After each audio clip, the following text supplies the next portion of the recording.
Chapter 26, the last page.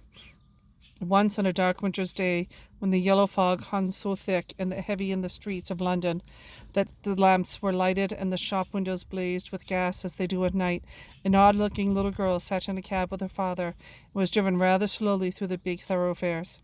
Tilly found herself with her feet on a freezing cold puddle at the mouth of an unlit, empty alleyway. Not inside a cab, although she realized in hindsight that was probably for the best. It was bitterly cold, and a sniff of the air smelled of freshly baked bread, but there was something sour lurking underneath. The dirty water seeped through Tilly's sneakers as she pressed herself against a damp wall and waited for something to happen. Just as she was starting to worry that things had gone horribly wrong, a black hansom cab rolled slowly past, and Tilly caught a glimpse of a round, pale face with large eyes staring out the window.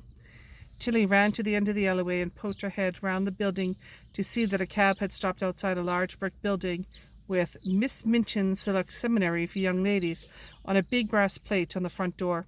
A tall man wearing a thick grey overcoat stepped down from the cab and placed a shiny black top hat on his head. He moved with the elegance and confidence of someone who the world had always rewarded simply for being alive. He reached back inside the cab and lifted down a small girl in a full coat with dark hair cut into a blunt bob, and the two of them held hands as they walked up the steps to the door and rang the bell. Tilly could see them whispering and giggling nervously with each other as they waited. And as the door opened with an unsmiling woman in a maid's dress, the girl pressed tightly into the man's side. Tilly felt frozen on the spot, trying to drink in every detail.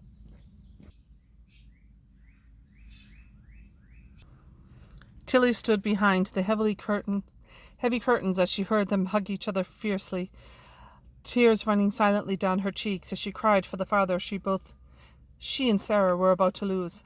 After she heard the click of the door closing, she slipped back into the room, only to realize that Sarah was still there, sitting cross-legged on the floor, staring into the distance.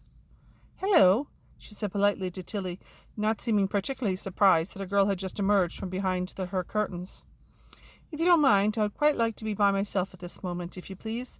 So could you come back later if you were coming to help me unpack?" Tilly had no idea how to explain herself, so instead she left Sarah sitting by herself and closed the door quietly behind her, nearly crashing into a skinny girl wearing a neat but very old dress with dirty white apron over the top of it, with a mob cap and frizzy brown hair. "I'm sorry, miss," she said, looking down at the floor. In doing so, noticing Tilly's sneakers, she looked up in surprise, and her mouth dropped open as she took in all of Tilly. "I don't mean to be rude, miss," she whispered, "but who are you? If you're not supposed to be here, Mrs. Minchin finds you? I hope I'm not being out of line, but you aren't dressed like any of the other girls or anyone I've ever seen before. Are you from India? Like Miss Crewe?" "No, not India, but somewhere else that's rather far away, I suppose. Somewhere I really should be getting back to. It was nice to meet you, Becky," Tilly said. "How do you know my name?" Becky sounded surprised, but Tilly was already heading down the corridor, although she didn't know what to do next. She had no idea how she might find Captain Crewe now that he had left the story, and she did not know what she would say to him even if she could find him. She decided the most sensible thing to do was to go return to Pages and Company, make a plan, and then read herself back into the beginning when Captain Crewe and Sarah first visit the school. She could go to those opening pages as many times as she wanted, like watching a favorite film over and over again.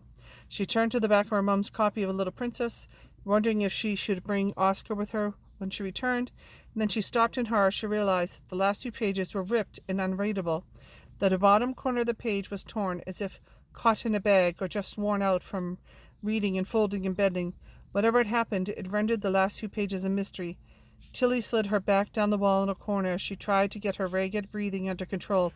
She stared at the book in her hands, chastising herself for not checking before she set off, especially so soon after Granddad had made it clear how careful she had to be. Hadn't she learned anything from Treasure Island?